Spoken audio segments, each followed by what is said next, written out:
हे भगवान, एक कैसा मीडिया है।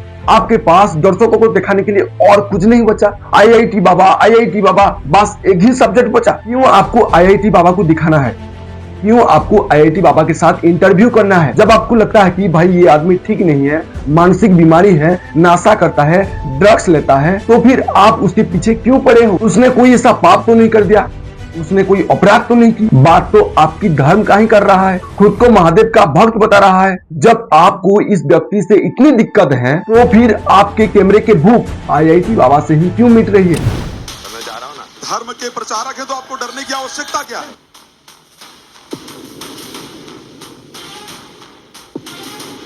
ये न्यूज वाले ना ये फिर से चालू करने की कोशिश कर रहे हैं, इसलिए मैंने लाइव किया था तुम्हारे साथ। एक टीवी न्यूज चैनल पर अभय सिंह आईआईटी बाबा को बुलाया जाता है। उनसे ढेर सारे सवाल किए जाते हैं। दो एंकर एक साथ अभय सिंह से सवाल पूछते हैं। उनकी निजी जिंदगी से लेकर उनके आध्यात्मिक ज्ञान पर ये सब कुछ चर्चा चलती है। सब कुछ सही चल रहा था, लेकिन टीवी न्यूज चैनल की टीआरपी की भूख इतने से नहीं मिटी, इसलिए अपने शो को और मिर्चा मसला लगाकर दर्शकों के सामने दिखाने की कोशिश करता है। भगवा वस्त्र पहने 2-3 लोगों को भी शो में दर्शक बनकर बैठा लिया जाता है, जिनमें से शायद एक जोशी भी रहे होंगे। अब ये लोग अभय सिंह को उल्टे सीधे सवाल करने लगते हैं, उन्हें पाखंडी कहने लगते हैं, उन्हें ढोंगी कहने लगते हैं, उन्हें पाकिस्तान की एजेंट बोलने लगते हैं। लेकिन क्या ये सब जरूरी था? इतना हंगामा करना, मारपीट पर उतर आना, क्या ये सब जरूरी था? क्या इस टीवी चैनल के पास और कोई खबरें नहीं बची? अच्छा, मैं एक सवाल पूछता हूँ, टीवी चैनल ने जिन लोगों को धर्मगुरु कह के, संत कह के ऑडियंस में बैठाया था, कौन थे ये लोग? और क्या टीवी चैनल ने अभय सिंह को पहले से ही बताया था कि इस शो में कुछ और भगवाधारियों को भी बुलाने वाले हैं,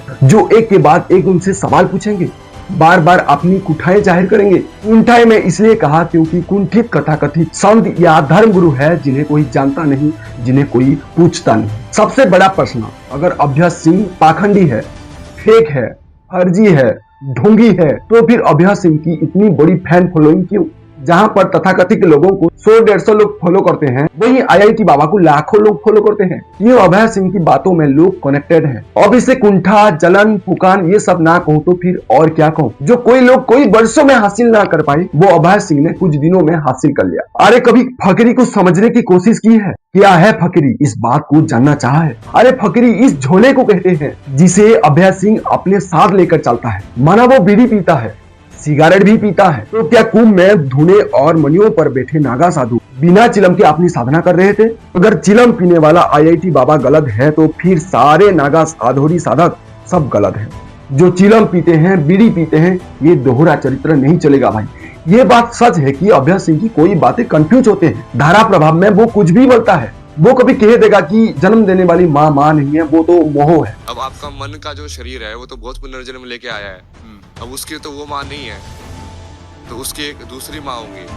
कभी कह देगा कि नागा साधु जितने भी हैं वो बहुत ही ग्रुप से नागा है, अंदर से आज भी वो ढोके हुए हैं। कभी सारे धर्म गुरु पर भी सवाल उठा देगा। लेकिन फकीर तो है ये आदमी जिसके ना रहने का कोई ठिकाना है, जिसके ना खाने का कोई ठिकाना है, जिसके ना पैसे का ना कोई ठिकाना है। एक झोले में अपनी पूरी दुनिया लेकर चलने वाले अभय सिंह की प्रसिद्धि से जल गए बहुत सारे लोग। जहां तक मैं समझता हूं, आईआईटी बाबा के साथ इस टीवी चैनल ने जो कुछ भी किया, वो बहुत ही छोटी सी छिछली हरकत थी।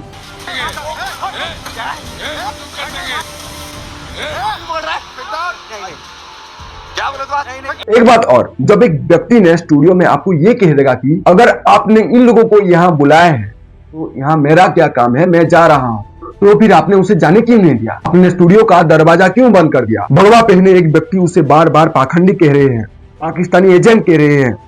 अब पाकिस्तानी कहने वाला एक व्यक्ति उसका हाथ भी पकड़ रहा है, उसको रोकने की कोशिश कर रहा है। ऐसे में एक अकेला फकीर क्या करेगा? लेकिन फिर भी अभय सिंह की संयमता देखिए। वो बार बार खुद के साथ होती अभद्रता पर चुप रहा, शांत रहा, हंसता रहा, महादेव को याद करता रहा। और चैनल द्वारा जिन्हें संत धर्म गुरु की संज्ञा दी जा रही थी, वो कैसे अभय सिंह के साथ पेश आ रहा है देखिए।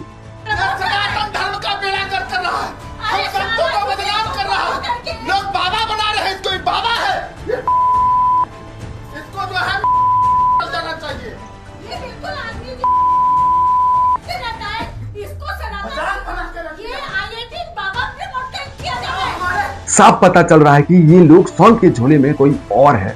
संत स्वभाव ऐसा नहीं हो सकता, संत कभी इतना एग्रेसिव नहीं हो सकता, संत कभी कुंठित नहीं हो सकता। एक साधक का व्यवहार ही उसकी पहचान होती है। यहाँ आप अंतर खुद करिए, इन दोनों व्यवहारों में कौन गलत कौन सही, आप खुद समझने की कोशिश कीजिए। कैसे चिलम चिली को कैमरे के सामने रिकॉर्ड करके सनसनीखेज बनाया जाता है, कैसे किसी व्यक्ति की इज्जत उछालकर सस्ती लोकप्रियता हासिल करने की कोशिश की जाती है। कोई कह रहा था कि अभय सिंह पाकिस्तानी के जीतने की भविष्यवाणी क्यों की। अरे यार, इस भारत में लाखों ज्योतिष प्रतिदिन लाखों भविष्यवाणियां करते हैं, जिनमें सिर्फ 99% सच नहीं होती। तो क्या अब सारे ज्योतिषियों को फांसी पर चढ़ा देंगे?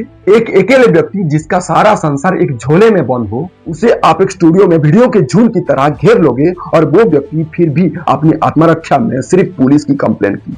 चैनल ने आईआईटी बाबा की धमकी बताकर प्रोमो में चलाए। आईआईटी बाबा बौखलाए, धमकी पर उतर आए।